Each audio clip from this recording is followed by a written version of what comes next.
दीपक चौरसिया जी, शुरू होता है अब। अपनी बात शुरू करना चाहूंगा और मेरी इन पंक्तियों पर गौर करिएगा।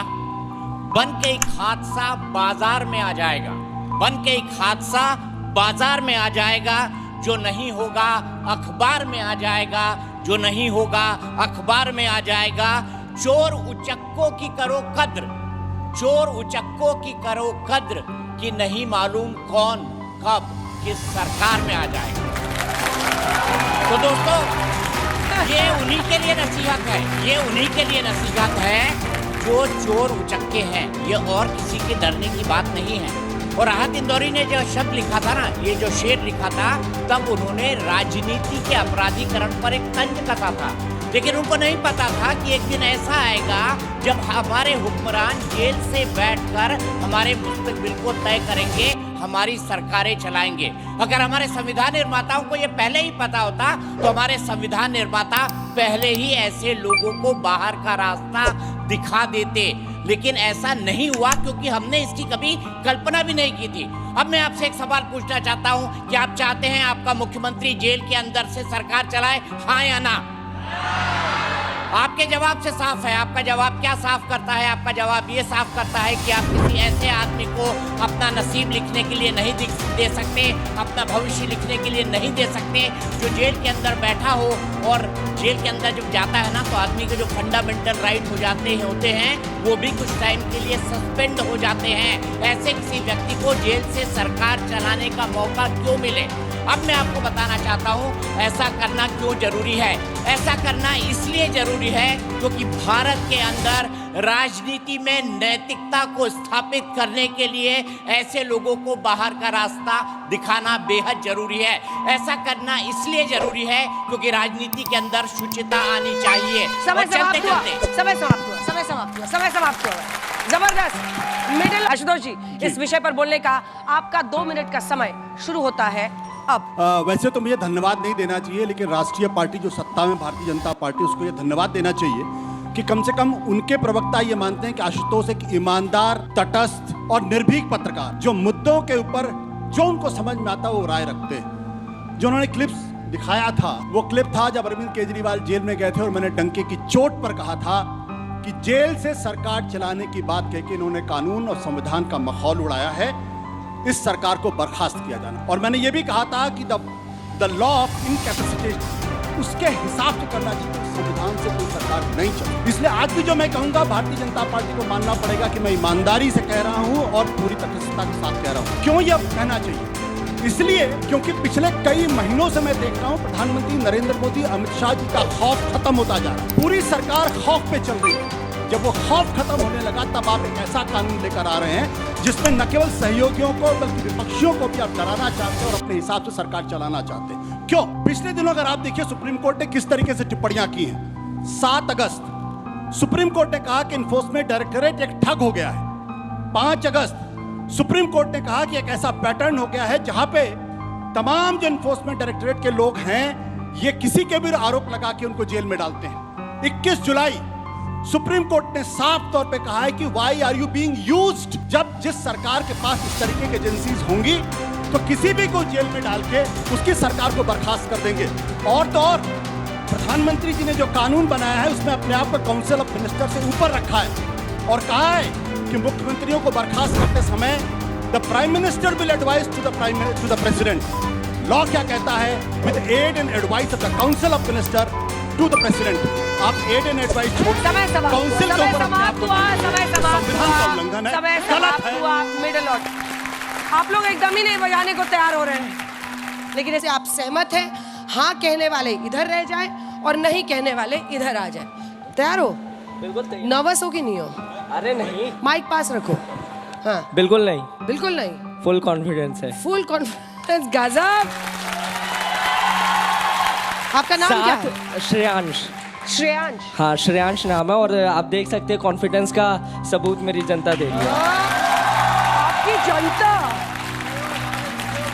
Thank you sir. चलिए नेता तुम ही हो कल के। आपका इस विषय पर बोलने का 45 सेकंड का समय शुरू होता है अब। देखिए, जैसा कि 30 दिन के कुर्सी का खेला चल रहा है, उसमें मैं यही बोलना चाहूँगा कि मैं पूरा साथ हूँ, क्योंकि अगर कोई जनप्रतिनिधि भ्रष्ट है या फिर कोई क्रिमिनल चार्जेस में है तो उसमें आप ये देखिए कि अगर जनप्रतिनिधि ही करप्ट होगा तो जनता क्या उम्मीद रखेगी। और अगर कोई स्वच्छ है और उसमें झूठे आरोप लगाए तो 30 दिन का तो समय दिया कि आप अपनी बेगुनाही साबित कीजिए और अपने पद पे बने रहिए। और अगर भ्रष्ट है तो 30 दिन 31वें दिन आप जाइए अपने पदवी से। और 30 दिन का समय इसलिए दिया गया है क्योंकि जो नेता होता है वो एक संवैधानिक पद पे है तो उसकी गरिमा बनी रहे और पार्टी डिसाइड कर सके कि कौन सही बनता है। अब एक बार बोलिए, नमः पार्वती पते हर हर महादेव। अब आपके गरिमा की भी टोपी बहुत सुंदर लग रही है। चलिए, आपका भी इस विषय पर बोलने का 45 सेकंड का समय गरिमा जी शुरू होता है अब। मैं शुरू यहाँ से करूंगी। क्रिमिनल लॉ का सबसे पहला basic principle, innocent until proven guilty. मतलब जब तक आप दोषी साबित नहीं हो जाते तब तक आप निर्दोष रहेंगे। अगर आप इसके हिसाब से नहीं चलते हैं तो आप सर्वोच्च न्यायालय का अपमान करते हैं। दूसरे नंबर पर हमारे criminal laws IPC, CrPC, evidence act, ये तीनों बदल के बीएनएस, बीएनएसएस और बीएसए लाया क्यों गया था? क्योंकि हमें इंडियनाइजेशन चाहिए। मैं आपको बताती हूँ, आपको याद होगा राउलेट एक्ट, जिसमें बिना ट्रायल के कन्विक्शन हो जाता था। तो इससे हम क्या कर रहे हैं? इससे हम वापस से वहां पर जा रहे हैं। कोई फायदा नहीं हमारे कानून बदलने का अगर हम वापस कॉलोनाइजेशन की तरफ जाते हैं। समय समाप्त। तो बहुत अच्छा बात, नेता तुम ही हो कल के। तो हर्षवर्धन त्रिपाठी, आपका 2 मिनट का समय शुरू होता है अब। सबसे पहले तो एक मुझे बड़ा आज बुरा लग रहा है, बहुत मैं शर्मिंदा हूँ कि आज स्वतंत्रता के इतने वर्षों के बाद हमारे देश का नौजवान ऐसे बटा हुआ है। किस मुद्दे पर बटा हुआ है? कि भ्रष्टाचारी नेताओं को कुर्सी पर रहने दीजिए, जेल से शासन चलाने दीजिए। इसके लिए हमारे स्वतंत्रता सेनानियों ने इस देश को आजाद कराया था। इसके लिए हमें कहा था हमारे देश के स्वतंत्रता सेनानी आजाद कराते हैं और हमारे देश के नायक संविधान सभा में इस बात पर चर्चा करते हैं। संविधान सभा का मूल मुद्दा क्या था? हम जिस कॉन्स्टिट्यूशन की बार बार बात करते हैं और रंगों में बांट दिया है, नीला गमछा कहते हैं कि बाबा साहब अम्बेडकर का है, और जिस संविधान सभा में नायकों ने कहा we the people of India, हम भारत के लोग सबसे ऊपर है, ये बटा हुआ भारत हमें चाहिए। और उन भ्रष्टाचारियों के मुद्दे पर, वो राजनीतिक अपराधों के मुद्दे पर हमें शर्म आती है। मुझे शर्म आ रही है कि आज इस मुद्दे पर हमारे देश का बौद्धिक वर्ग, हमारे देश का नौजवान, हमारे देश की बेटियां वो बटी हुई हैं। और उससे भी ज्यादा शर्म आती है कि जो लोग जिनके लिए हमने ये अधिकार तय किया था कि वो हमारे जनप्रतिनिधि के तौर पर जाएंगे और हमारे लिए नियम कानून अच्छे अच्छे बनाएंगे, उन्होंने अपने लिए भी पूरे नियम कानून बना लिए। अपने तो छोड़ ही दीजिए। आज कमाल की बात यह को कह रहे हैं कि सब कुछ मैनिपुलेट हो जाएगा, किसी को अंदर डाल दिया जाएगा। अरे फिर तो किसी को हत्या के अपराध में बंद करा दीजिए, फिर तो किसी को दुष्कर्म के अपराध में बंद करा दीजिए और फिर बंद करा दीजिए अदालतों को, क्योंकि आपको संविधान, लोकतंत्र, न्यायालय, इस पर भरोसा नहीं। और मैं जब इस पर बात कर रहा हूं तो मैं फिर से कह रहा हूं, आज तक किसी मुद्दे पर मुझे इतनी पीड़ा नहीं हुई जितनी आज इस मुद्दे पर हो रही कि मुझे ये कहना पड़ रहा है कि मेरे देश के भ्रष्टाचारी नेताओं को अंदर जाते ही कुर्सी से उतार दो, और एक दूसरा पक्ष होगा जो कहेगा कि नहीं उन्हें बैठे रहने दो। ये क्रिमिनल लॉ नहीं है, ये क्रिमिनल लॉ नहीं है। मैंने सुना, बहुत अच्छा, गरिमा जो यहाँ आई बहुत अच्छा बोला हूँ, लेकिन बस मैं एक ही बात करूंगा, अदालतों में अपराधी और देश के नेता, उसको तय करने का पैमाना अलग करिए। और फिर मैं कहूंगा गमछे एक होने चाहिए, अलग नहीं होने। समय समाप्त हुआ। एक full and final Tripathi ji ने किया है। मैं देख रही थी कुछ बच्चे आपसे सहमत थे, ऊपर बैठे हुए ताली बजा रहे थे। मैं उम्मीद करता हूं कुछ सहमत थे क्या? नहीं, ताली बजा रहे थे कि अच्छा बोल रहे हैं? अच्छा, एक सहमत दो सहमत है। इनकी पीड़ा एकदम डायरेक्ट आपको जाके लगी क्या? कहीं गमछे का रंग अगर बदलना है तो आपके पास ऑप्शन है, लेकिन अब एक फुल एंड फाइनल इन्होंने किया है। एक फुल एंड फाइनल करेंगे सतीश के सिंह जी। आपका इस विषय पर बोलने का 2 मिनट का समय शुरू होता है अब। ये जो ब्लू रंग का ये गमछा है, ये मैंने एक बच्चे से लिया है और मुझे इस बात का गर्व है कि डॉक्टर अंबेडकर का ये गमछा लेने में हम इस देश की रक्षा करने के लिए कटिबद्ध हैं। आज आपने 3 जज बुलाए हुए हैं, अंजना जी, आपने ये 3 जज बनाए हुए हैं। इन तीनों जजों को तुरंत बाहर कर दीजिए। अगर ये कानून अदालत 3 सेकंड के लिए भी किसी को साजा याफ्ता बना दे तो प्रधानमंत्री को आजीवन जेल में भेज दीजिए, लेकिन इन 3 अदालत ये जजों को क्यों बुलाया हुआ? आप जज जब तक अदालत नहीं रहेगा, कोई फैसला नहीं देगा, हम आपको अभी 30 दिन के लिए अरेस्ट कर ले और कहे कि आप तो हो गए खत्म।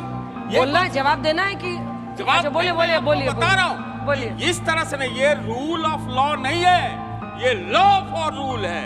लॉ फॉर रूल कि किसी तरह से सत्ता बनी रहे, किसी तरह से डराया धमकाया जाए। फर्ज कीजिए कि सीताराम केसरी जैसा कोई कांग्रेस का अध्यक्ष हो जाए, भाजपा का अध्यक्ष हो जाए, क्या होगा? प्रधानमंत्री के कमर में कोई सिपाही जाके रस्सा लगा देगा और देश तहस नहस हो जाएगा। माफ कीजिएगा जस्टिस गौर साहब।